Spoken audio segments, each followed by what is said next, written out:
You watch me bleed until I can't breathe, shaking, falling onto my knees.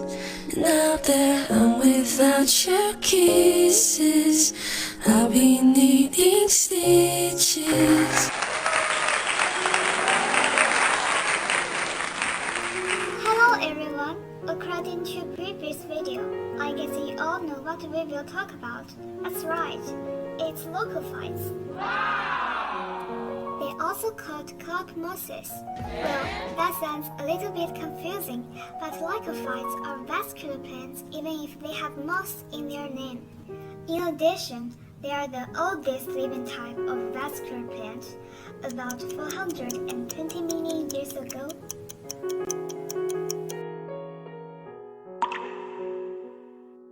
They were the dominant tent plants and formed large forests. The fossils of ancient leucophytes show that.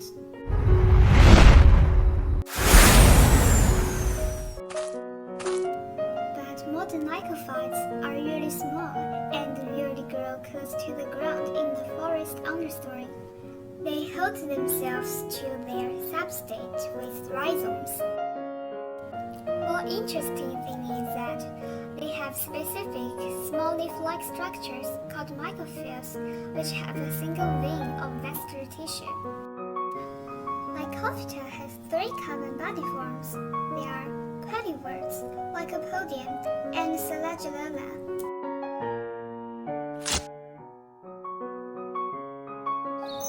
In this video, we will focus on Lycopodium and Selagellula. Let's take a look about them.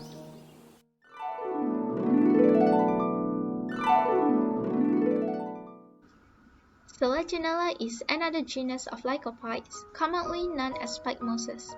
Most of the species of Selagellula grow underground in humid, shady habitats. A few species are xerophytic and grow in arid conditions on exposed rock surfaces. They have the ability to survive desiccation. Selagellula is the single remaining genus from the order of plants known as Selaginellalis. One species, Selagellula lepidophylla, has a remarkable ability to tolerate drought and has earned the name resurrection plant.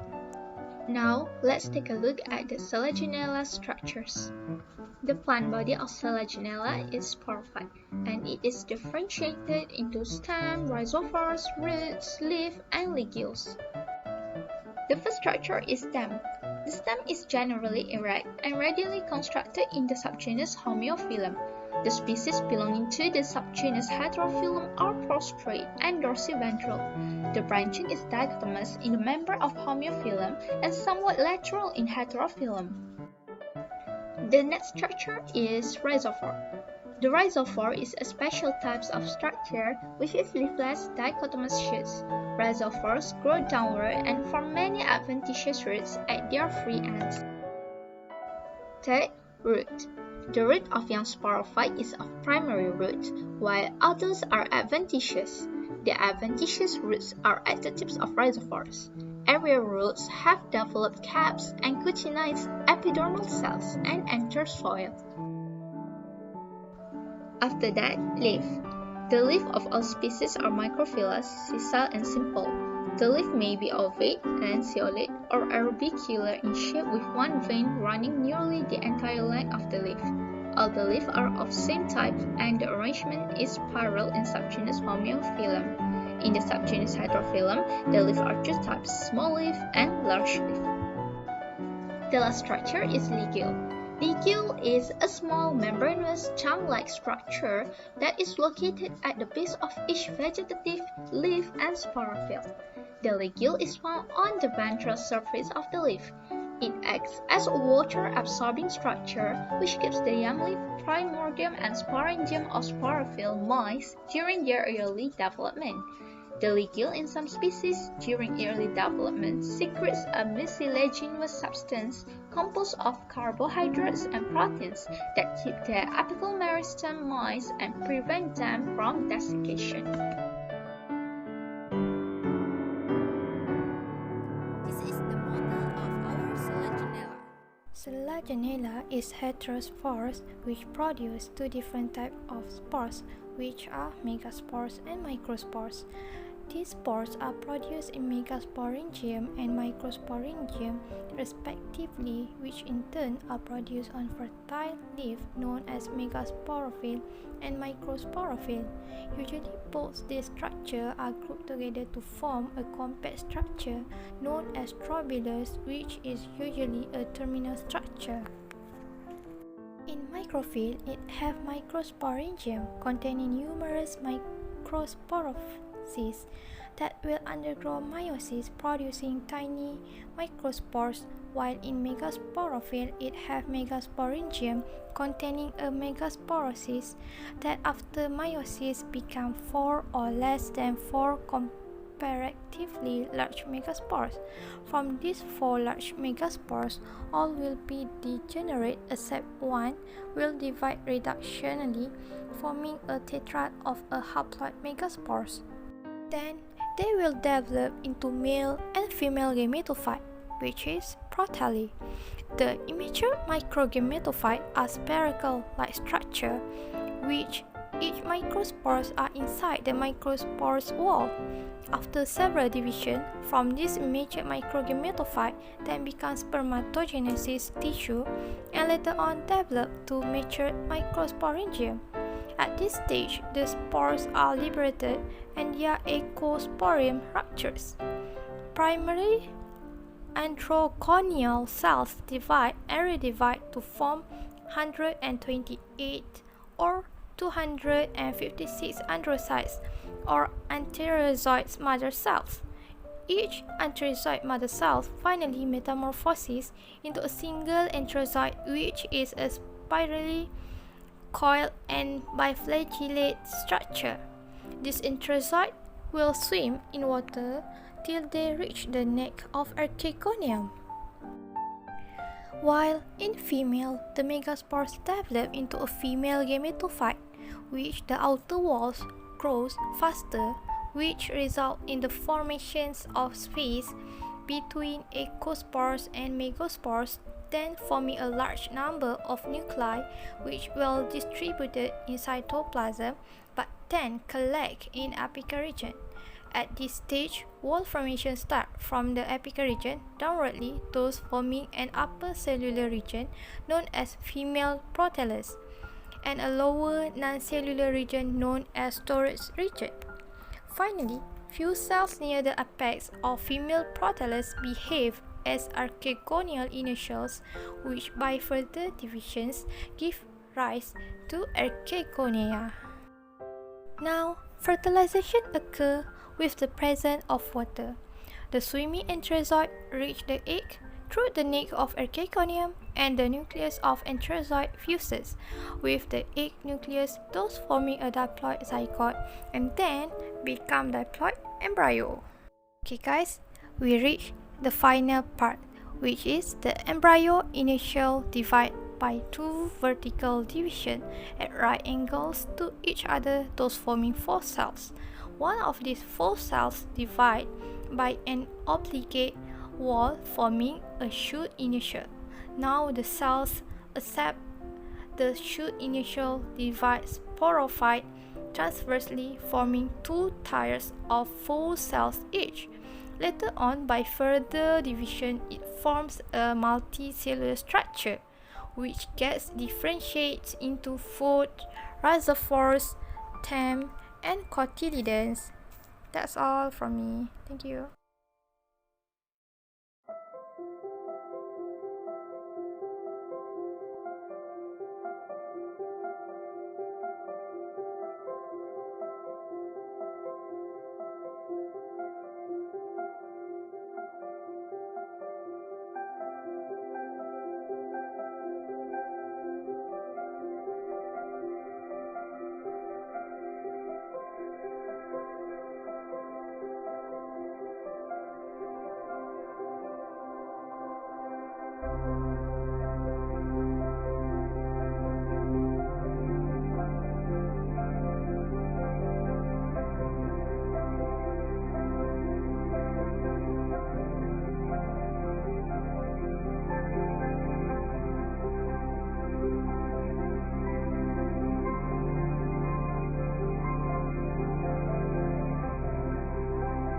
Lycopodium.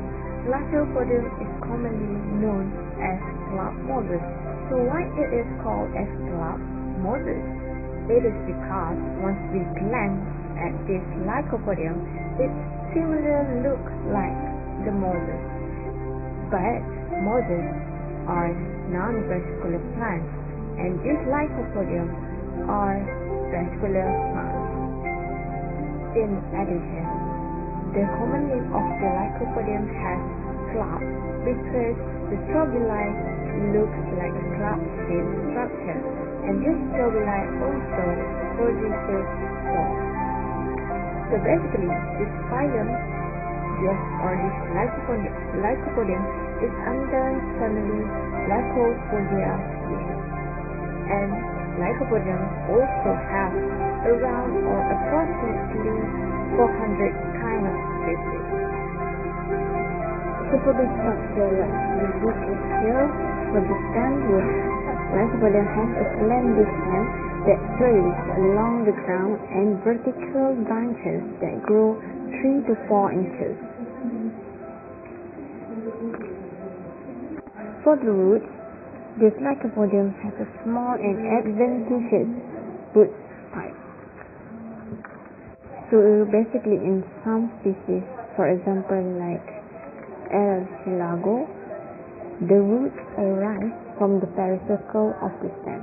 It means that the roots is not penetrate the cortex of the stem, but it turns downward through the cortex and finally emerge only at the base of the stem.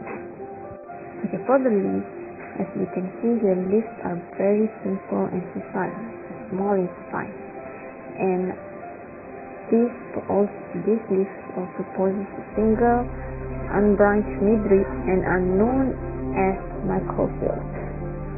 These leaves also are spirally arranged, but also some of the species arranged in fold. So usually the leaf that is near to the apical part of the branch, there are called as sporophylls.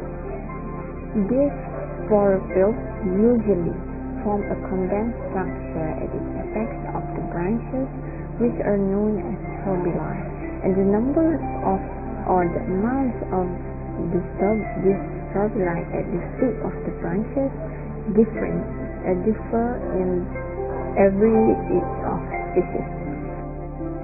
This is the life cycle of Lycopodium. So we will start beginning from the Lycopodium modicum, which is the spermatozoid. So we can see the strobili here, and the luminous strobili contains spongium. Inside the spongium is half spermatozoid. Spermatozoid is still perfect. This is 2S.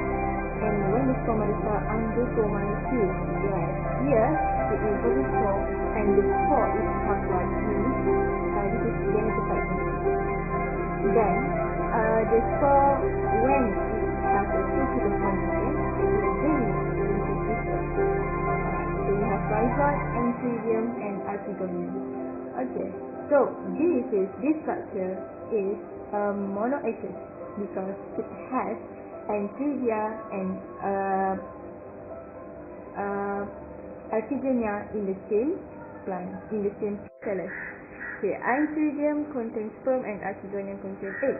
The sperm and egg will fuse together when it undergo fertilization. The fertilization occurs is ogamous. Ogamous means the antheridium, the female gamete is bigger than male gamete, and the female gamete is immobile, while the male gamete can move.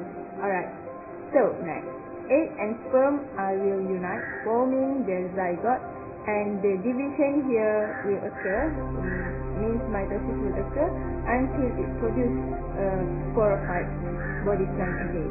And this life cycle will continue again and again.